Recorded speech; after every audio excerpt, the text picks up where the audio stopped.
like people are upset at the country music channel, because the Jason Aldean song, Try That in a Small Town. Yeah. The level of outrage, like, now I'm not saying that that's the greatest song the world's ever known, but the level of outrage coming from people that are upset about that song is so strange. Ladies and gentlemen, boys and girls, binaries and non, it is your boy, Swervin of Swervin Media. Hope you're having a great day today. In today's video, we're going to be reviewing a recent video of Joe Rogan speaking with Godsod, and they're talking about the recent Jason Aldean song, Try That in a Small Town, and they are going over just the overall polarization of that song, how much anger, how much people get upset over this kind of, in my eyes, trivial shit. So we're gonna go over that, and I'm gonna give you my opinion on what they said, and then just my overall opinion on the entire situation. Before we get into that, please like and subscribe, like ding ding ding ding, notification bell, hit that shit, subscribe to your boy. We've been getting more subscribers than ever recently, and join the team, y'all. Let's get to it. But anyways, appreciate it. Like, subscribe once again, and let's get right into this video. The Joe Rogan Experience. You can do that with Budweiser, though. And you can do that with, that's probably going to happen with some other stuff, too. Like, people are upset at the country music channel. Because the Jason Aldean song, Try That in a Small Town. Yeah. The level of outrage, like, now, I'm not saying that that's the greatest song the world's ever known, but the level of outrage coming from people that are upset about that song is so strange when there are hundreds of rap songs out there that are infinitely worse and also enjoyable. Misogynistic, glorifying violence, the whole thing. Yeah. Well, I've been hearing that argument a lot recently. At least Joe goes on and says, that are great songs, which is true. And it also is true that there's tons of songs out there that have just horrible content in them, just murdering shit and pimping type shit and whatever it may be. I don't think it's good to go and attack those songs. We have freedom of speech and freedom of expression in this country. I hate when people do this kind of stuff where they go, well, if you say that one's bad, what about this whole whataboutism shit that's always going on in the world. But at the same time, seeing how upset these people have gotten over this song, it's like, dude, what do you mean? Like, when I first heard this song, I expected it to be like some Johnny Rebel, real racist type shit. And I heard it and I was like, dude, what are these fucking losers mad about? And no complaints at all. Yeah. And we're not even talking about old stuff. There's new stuff too.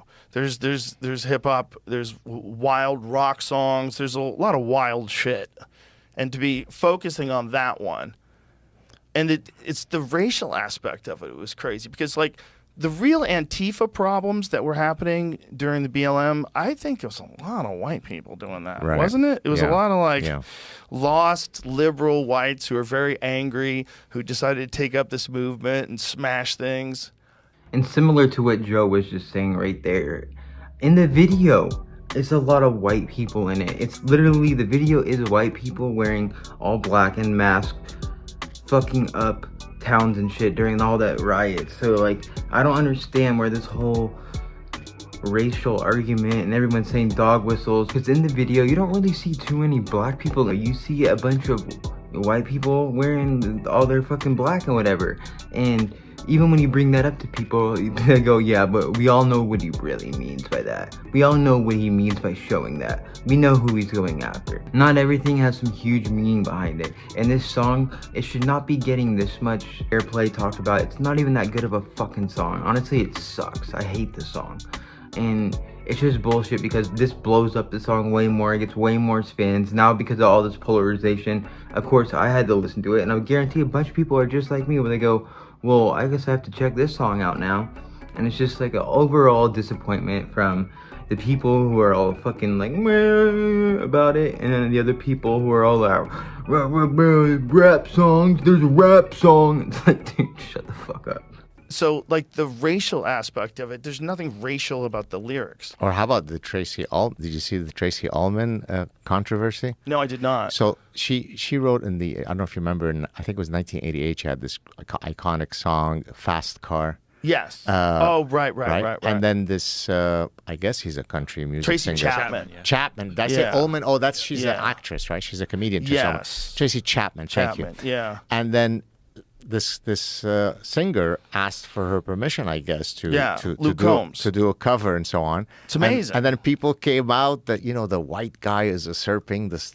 Yeah. Well, but that's always going to happen. Yeah. You're always going to have a certain amount of people that say that. Yeah. It doesn't mean it's real.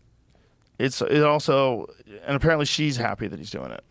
Well, no kidding. So everybody's good, and it's a great song. I mean, it's really good. He didn't even change the gender, like when he sang it. Yeah.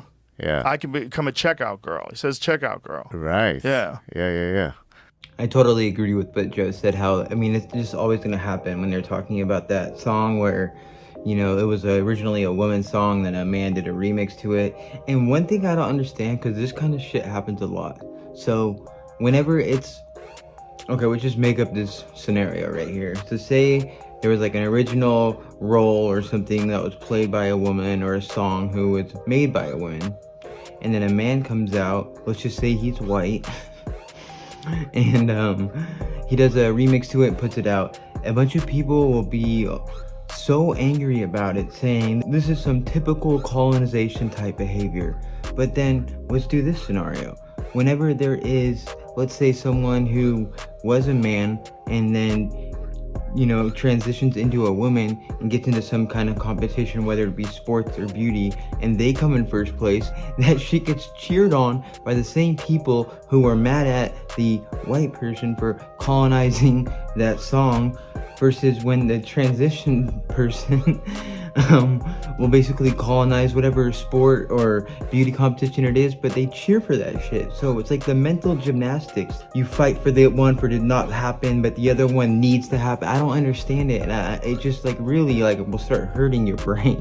But that is it for this video. Let me know what you think in the comment section. Do you agree with what Joe and Godsab were saying? Do you find this song to be offensive? Is all this hype around it really worth it? Or is this just some other divisive tactic to get the public all riled up and to focus on some shit that is truly meaningless, while the same kind of bullshit goes on and the power structure keeps rising as they keep shitting on all of us? Anyways, please like and subscribe. Have a wonderful day. Peace.